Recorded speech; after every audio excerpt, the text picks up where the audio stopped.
menimbulkan keresahan di masyarakat. Itu kasus pencurian sebuah handphone. Kedua belah pihak itu harus mau Berdamai dulu. Seperti itu. Syarat atau bukti apa yang harus dibawa? Terus rumah juga banyak kejadian yang kebakaran rumah juga, itu tetap kepada masyarakat.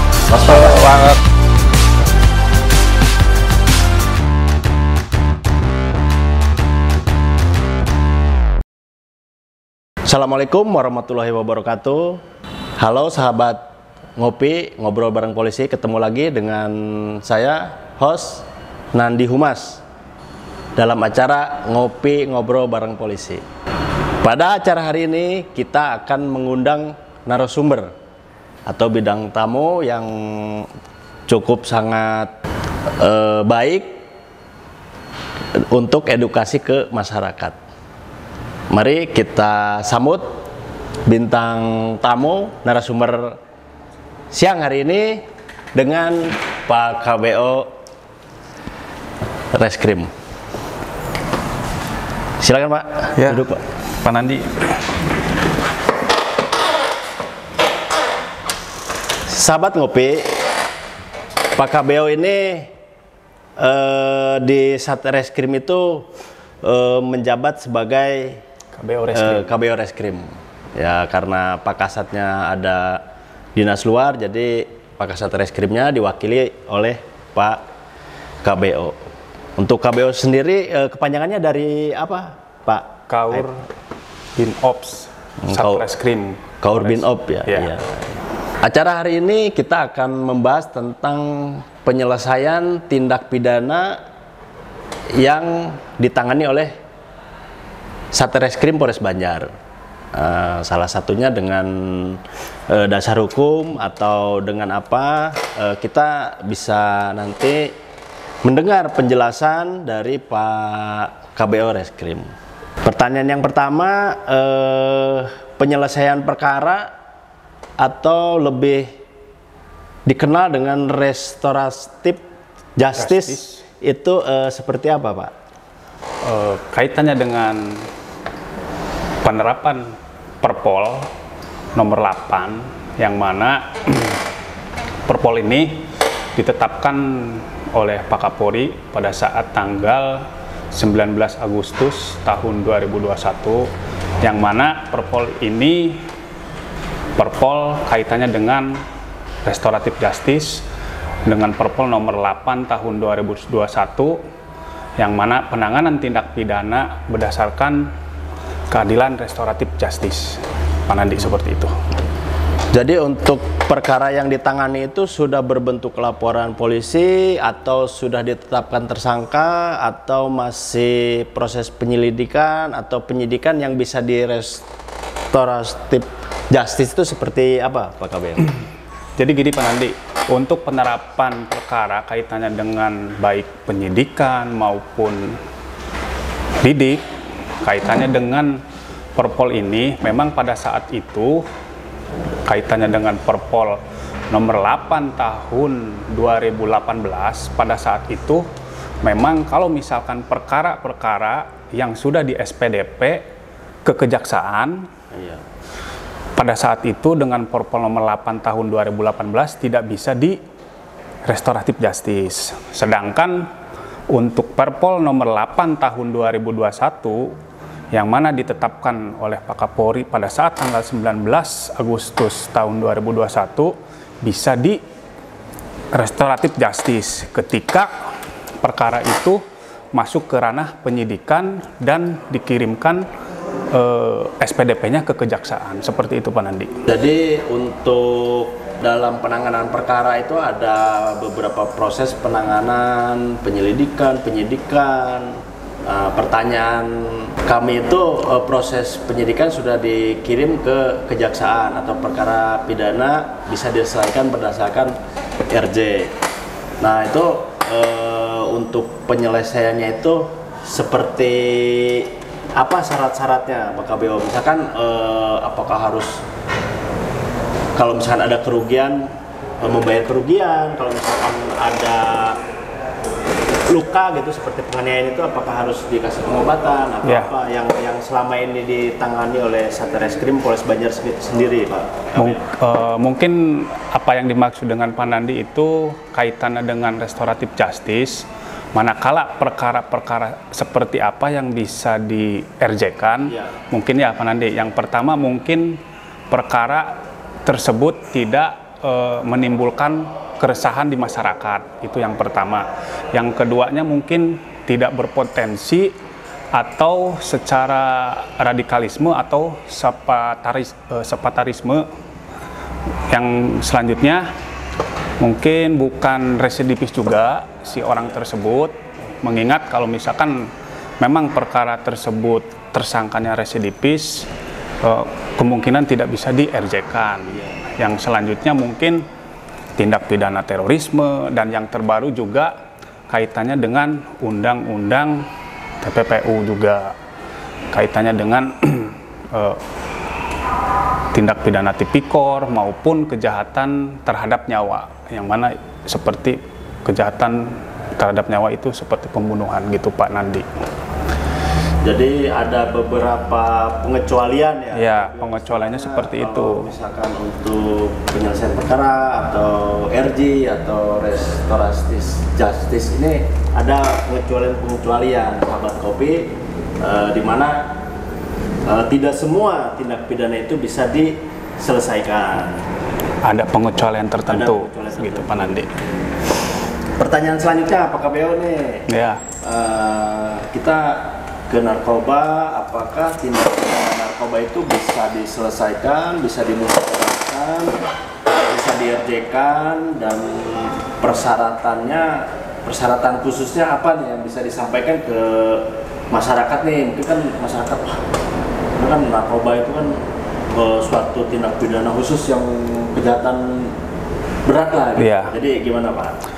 Kaitannya dengan restoratif justice dengan tindak pidana narkoba itu bisa di-RJ-kan, yang mana syarat-syaratnya yaitu pecandu narkoba dan korban penyalahgunaan narkoba yang mengajukan rehabilitas. Itu syarat yang pertama.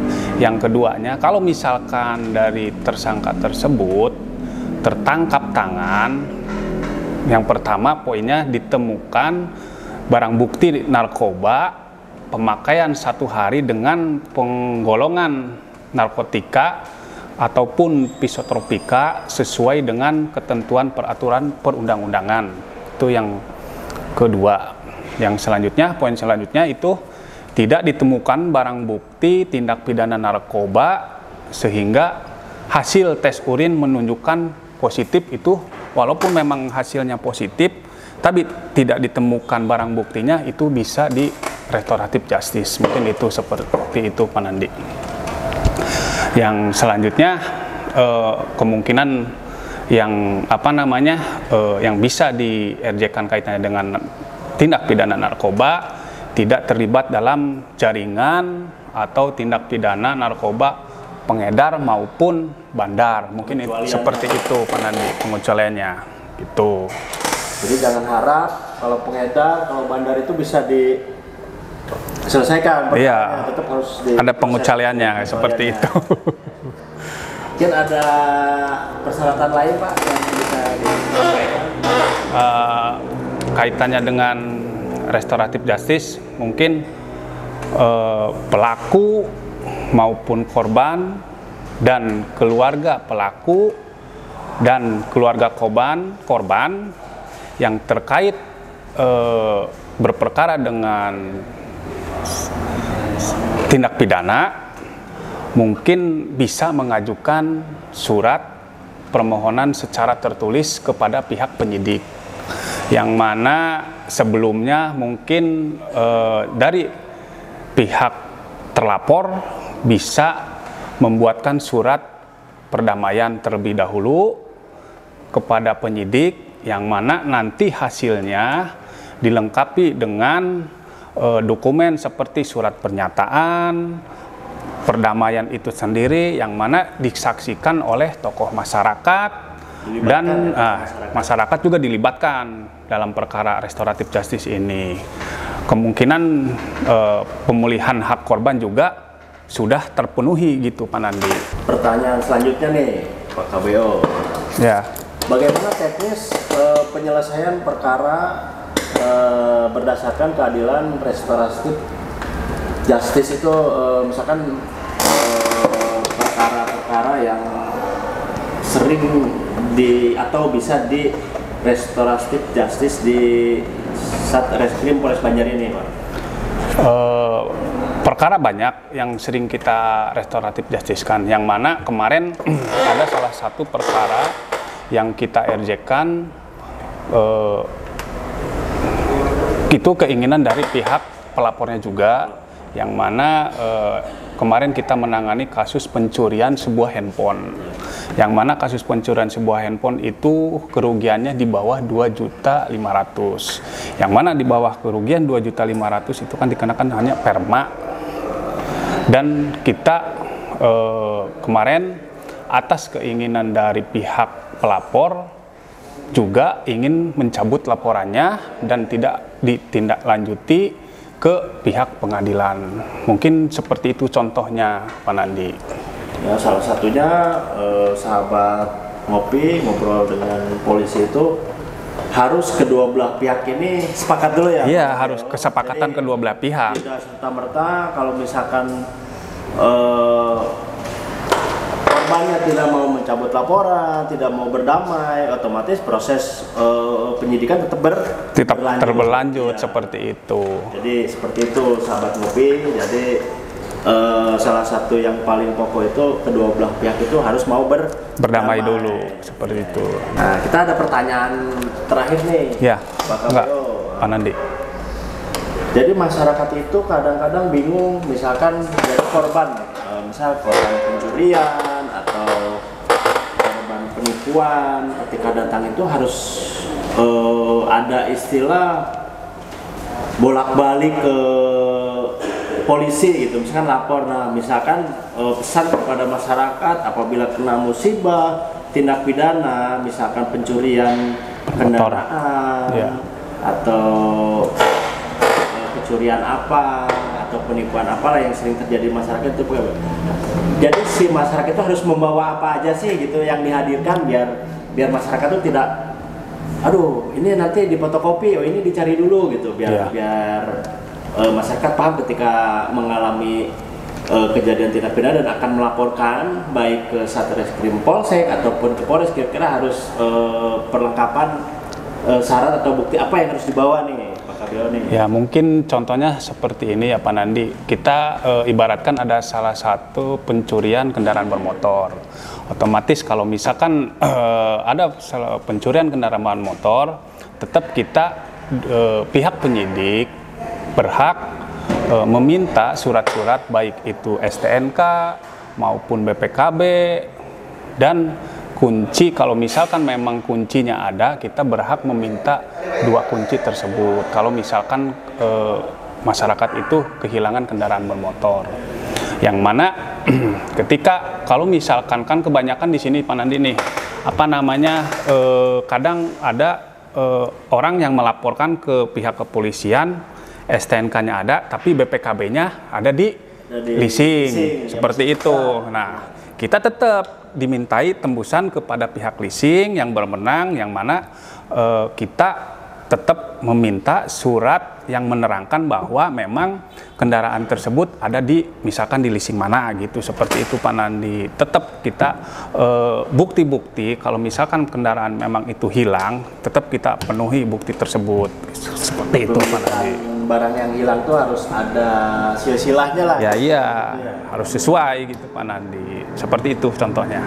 Mungkin yang paling terakhir Pak Kabio, Reskrim, apakah ada pesan-pesan kepada masyarakat Banjar ini biar merasa tenang tuh? Jadi harus gimana nih untuk mengantisipasi tindak pidana yang lagi tren terjadi di jalanan, baik di mana? Ada pesan-pesan khusus lah untuk masyarakat Kota Banjar nih, biar setelah melihat ini jadi misalkan kemarin-kemarin kadang lupa ngunci pintu atau motor diparkir ditinggal kuncinya tuh. Jadi untuk pesan-pesan kepada masyarakat Banjar nih, gimana nih Pak Kabeo dari Ya, Pak Kabeo mungkin sendiri? untuk pesan-pesan masyarakat Banjar tetap ketika kita meninggalkan rumah, meninggalkan kendaraan, tetap kita patuhi yang mana tetap si kendaraan tersebut harus dikunci ganda.